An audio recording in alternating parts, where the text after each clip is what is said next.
오늘의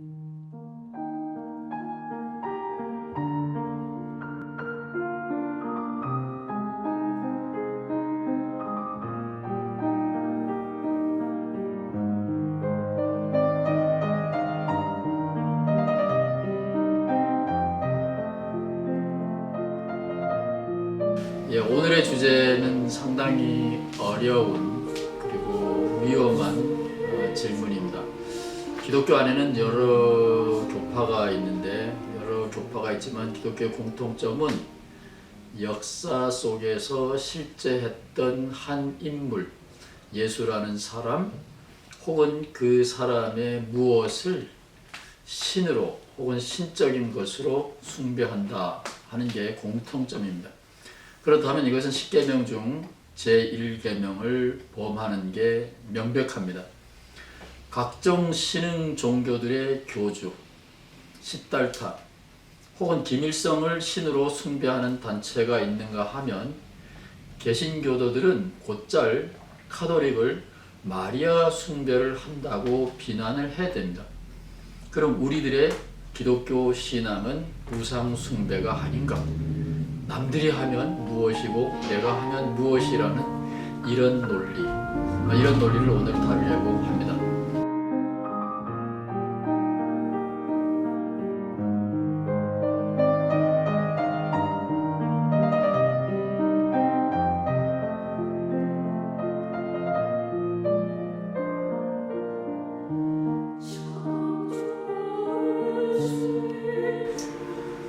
기독교는 남들이 하는 거는 악질적이고 잘못된 거고 오류다라고 말하면서 자기들도 그런 일을 똑같은 일을 하고 있죠.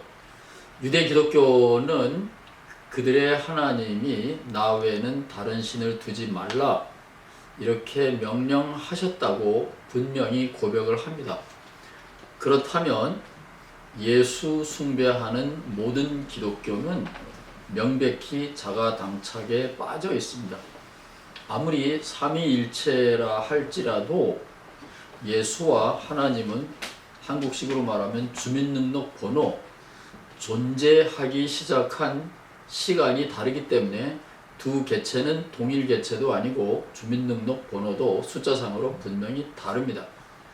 만일 두 신, 하나님과 예수가 참으로 주민등록번호도 같다면 공간과 시간이 동일하게 존재하기 시작했다면 기독교는 그 존재의 명분을 잃고 말죠. 왜냐하면 유대교와 기독교는 차이가 없기 때문입니다.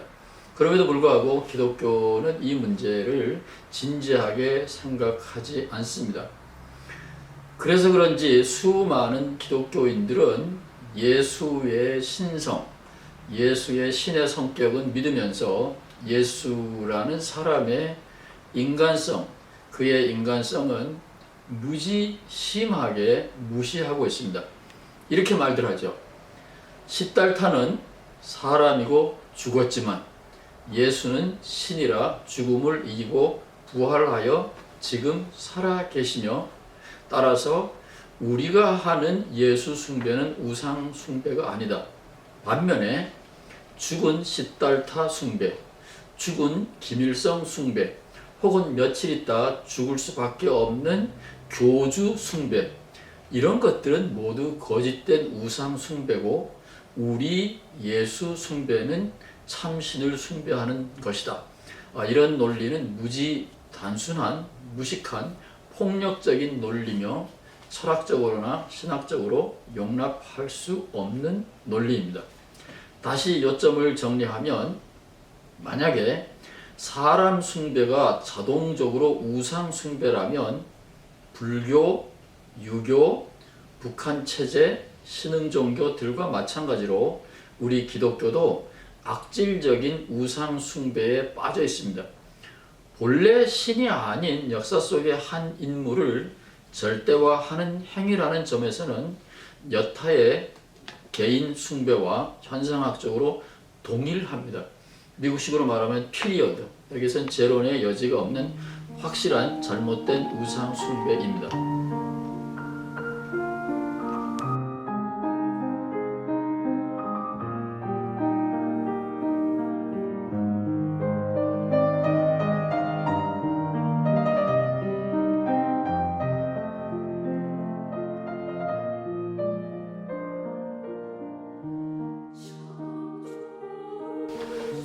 기독교는 구약 성서라 그러지만 요즘은 그 유대인들이 기독교 안에도 많이 들어와 있기 때문에 요즘은 히브리 성경이라고 그러죠.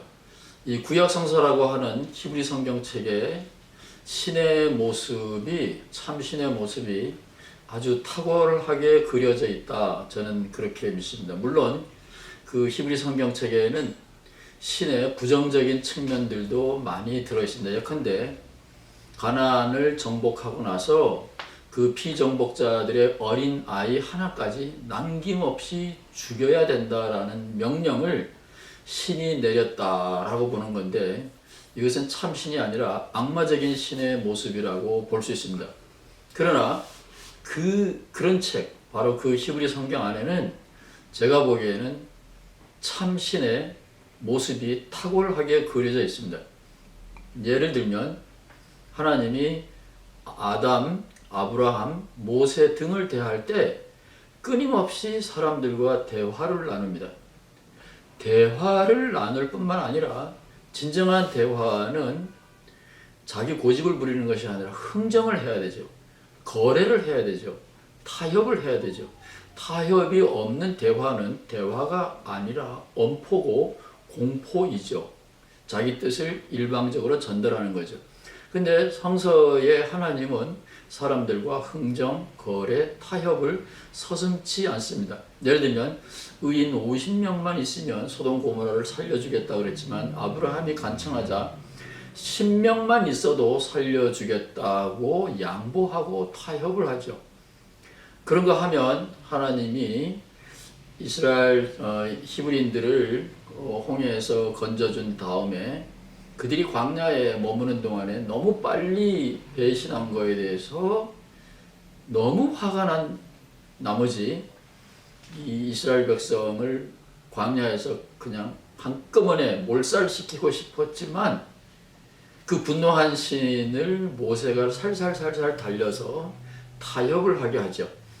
그래서 한 세대는 하나님에게 직접 반역한 세대는 모두 죽이고, 그래서 40년을 기다리죠. 그리고 그의 자녀들, 죄 없는 그의 자녀들은 가나안 땅에 무사히 들어가게 한다. 저는 이 민수기 성경 이야기를 읽으면서 사람은 신처럼 외고집이고 막강하고 참 신은 어린아이처럼 부드럽고 자기 변형, 융통성이 강하구나, 허약하구나, 이런 모습을 봅니다. 즉 참신은 힘이 세다, 강하다는데 그 특성이 있는 게 아니라 대화, 타협, 부드러운 속성을 지녔다는데 특성이 있다고 우리가 가지고 있는 구약성서 히브리 성경은 말을 하고 있습니다. 예수 르네상스는 분명히 말하고 싶습니다. 특정 사람 숭배 그 자체가 문제가 아니고 그 사람 숭배에 사람들이 숭배자의 자발적인 헌신, 자발적인 충성이 있는 사람 숭배인가? 두 번째, 숭배하는, 충성하는 그 헌신의 대상자가 상황에 따라서 자기 변형, 자기 변동, 융통성, 부드러운 성격의 소유자인가? 이 두 가지가 악마적인 우상 숭배와 참된 인격체, 역사적인 인물 숭배, 예배를 판가름하는 기준이라고 저는 봅니다. 그래서 이 두 가지를 꼭 물어봐야 됩니다. 헌신, 충성의 자발성, 그 다음에 신, 충성, 헌신 대상자의 부드러운 성격, 융통성, 이 두 가지를 꼭 물어봐야 됩니다. 그래서 우리는 전도할 때 당신이 신을 믿는가? 이런 질문이 아니라 신을 믿느냐? 어떤 신을 믿느냐? 사람을 예배하느냐? 신을 예배하느냐? 이런 유치한 질문이 아니라 사람이라고 할지라도 어떤 가치, 어떤 사람을 믿느냐? 어떻게 믿느냐? 이런 것을 물어봐야 되고, 이거에 대한 탁월한 샘플이 바로 바울의 예수 숭배라고 저는 늘 생각합니다. 바울은 기회에 있을 때마다 그가 구약 성서에 있는 하나님을 믿는 유대인이었지만 구약 성서에 있는 여호와 하나님을 부를 때 사용했던 말 주님, 물론 황제도 주님이라 그렇습니다. 그러나 구약 성서에 있는 여호와 하나님을 칭할 때는 늘 주님이라고 우회해서 불렀는데 예수라는 사람을 바울은 늘 주님이라고 부르고 자기를 그 예수님의 종이라고 노예라고 이렇게 부르기를 부끄러워하지 않는데 그럼에도 불구하고 그 바울은 예수님에 대하여 이렇게 말합니다. 나는 예수님 안에서 참 자유를 얻었고 예수님이 가르쳐 준 것인 줄은 알지만 나는 예수 안에서 자유를 얻은 독립된 인격체, 자주적인 생각과 행동을 할 수 있는 구원받은 자이기 때문에 예수님이 가르쳐 준 것을 곧대로 실천하지는 않는다. 예를 들면 예수님은 베드로처럼 예수 이야기를 전하는 것을 밥벌이의 수단으로 삼어라. 예수께서 이렇게 가르쳤다는 것을 바울은 인정을 합니다. 그러나 바울은 베드로와는 달리 나는 내 밥벌이를 할 수 있는 다른 수단이 있기 때문에 예수 이야기를 전하는 것 자체로 밥벌이로 삼지는 않겠다. 예수님이 이렇게 명령했지만 나는 그 명령을 안 지킨다. 바울은 대담하게 선언을 합니다. 다시 말하면 예수를 주님으로 고백하고 자기는 그 주님의 노예, 종이라고 고백함에도 불구하고 그 둘 사이에는 인격적인 관계가 있고 그 사이에서는 아니요라고 말할 수도 있고 거기에는 자유로운 공간, 넉넉한 공간이 있습니다. 이런 넉넉한 자유로운 공간이 없이는 참된 구원, 자유 이런 것은 불가능하고 이 예수와 바울의 관계가 사람 숭배의 아름다운 길에 좋은 견본이라고 샘플이라고 저는 확신합니다.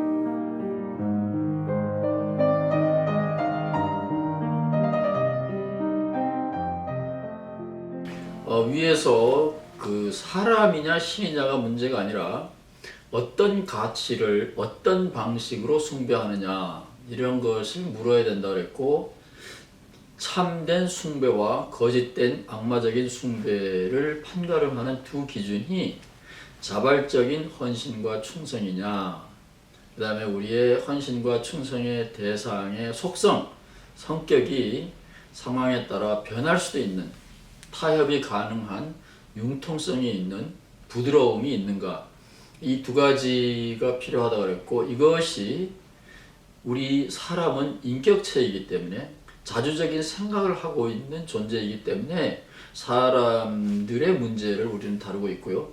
그런 의미에서 이 두 가지는 진정한 숭배, 진정한 예배와 잘못된 악마적인 예배, 숭배를 판가름하는 중요한 기준이라고 이미 말씀드렸습니다. 이 둘 중 어느 하나가 부정되는 경우 그것은 신에 대한 것이든 사람에 대한 것이든 혹은 북한처럼 어떤 체제에 대한 것이든 이념에 대한 것이든 이 둘 중에 어느 하나가 부정된다면 예를 들면 강요된 충성이다. 혹은 그 충성의 대상은 1.1핵이라도 변함이 없다. 만약에 이렇게 된다면 그런 것을 숭배하는 것은 악마적인 악질적인 우상 숭배다. 이렇게 말씀드렸고 이것은 변함없는 저의 신학적인 확신입니다. 모든 악마는 힘이 강합니다. 바울의 하나님은 연약한 하나님이라고 그러는데 연약한 악마는 존재하지 않습니다. 하나님은 연약할 수 있지만 악마는 연약할 수가 없습니다. 악마는 오히려 힘이 강한 것이 문제죠. 이 막강한 조폭 집단의 내부자들의 경험을 생각해 보면 우리가 악마적인 우상 숭배와 제대로 된 아름다운 사람 숭배, 개인 숭배, 체제 숭배, 이념 숭배를 구분할 수 있을 거라고 봅니다. 막강한 조폭 집단이 있고 그 조폭 집단이 내 편이다. 그리고 그 조폭 집단의 명령과 나 사이에 아무런 갈등이 없다. 그런다면 내가 일생 동안 그런 평화로운 관계 속에서 잘 살다가 죽을 수 있다면 그건 행운하죠. 그렇게 된다면 내가 섬기는 그 조폭 집단이나 조폭 집단의 우두머리가 악마적인지 참된 신인지를 판가름할 수 있는, 경험할 수 있는 기회는 없는 거죠. 이 세상에 수없이 많은 조폭 집단들, 우상숭배 집단들이, 사이비 종교 집단들이 계속해서 존재하는 이유는 바로 그 조폭 집단의 내부에서 본다면 그 내부에서 자기가 그 상부의 명령과 갈등을 겪지 않기 때문에 그런 사람들은 계속해서 생겨난다라고 볼 수가 있죠. 다시 바울의 은유를 한번 생각해 보려고 합니다. 바울은 이런 표현을 쓰죠.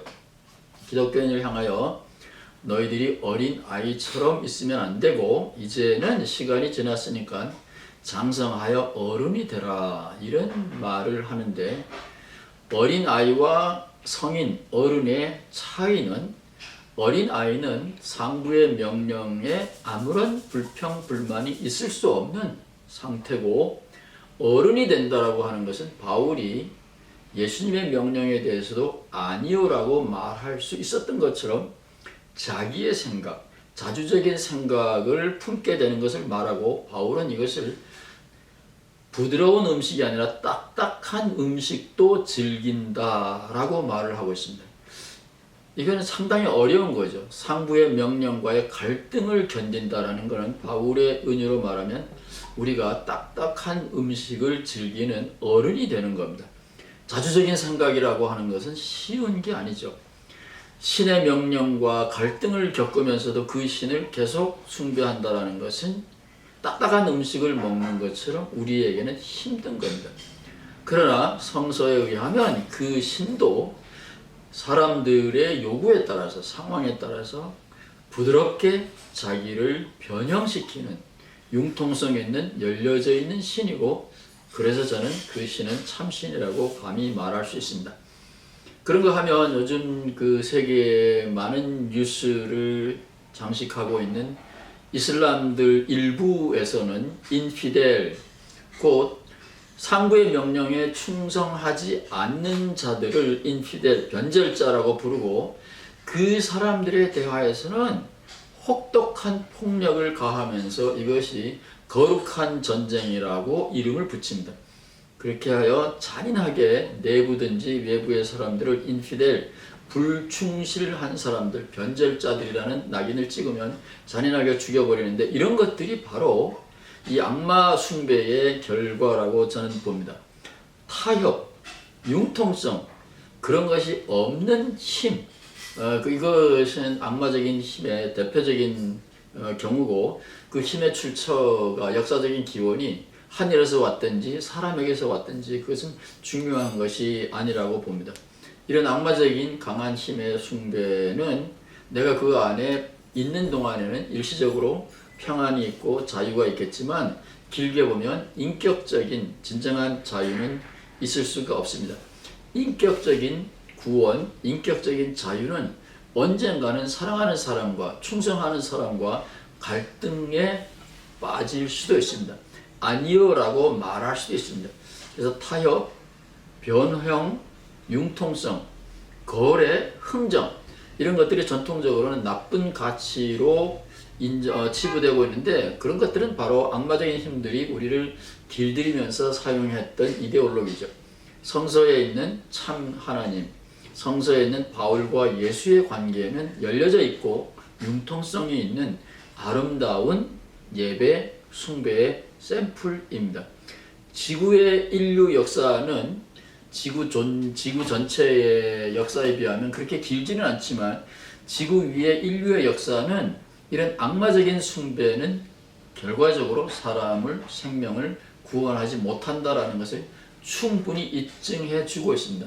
따라서 우리는 예수 숭배가 자동적으로 악마 숭배다, 거짓 신의 숭배다, 저는 그런 것은 아니라고 보고, 불교가 됐든지 유교가 됐든지 마리아 숭배가 됐든지 북한의 체제가 됐든지 사람 숭배, 우상 숭배, 악마적인 숭배다, 그런 단순 논리는 대단히 위험한 거짓 논리라고 저는 확신합니다.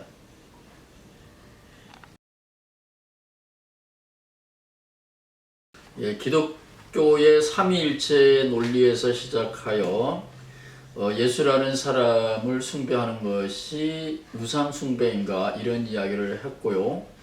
예수를 숭배하는 사람들은 예수는 사람이 아니라 신이고 참신이기 때문에 혹은 참신에 이르는 유일한 길이기 때문에 예수 숭배는 다른 모든 불교나 유교나 북한 체제와는 다른 용납될 수 있는 예외적인 길이다. 이런 억지 주장을 하는데 기독교 신앙 안에는 배타적인 요소가 있기 때문에 그렇습니다. 오직 예수로만 구원받을 수 있다.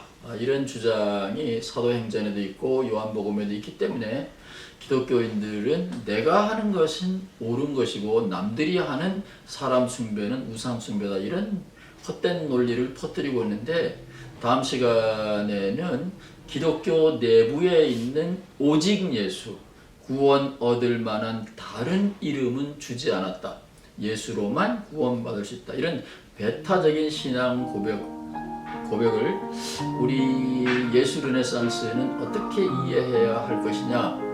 이것도 역시 어려운 민감한 문제인데 다음 시간에는 이 질문을 다루려고 합니다.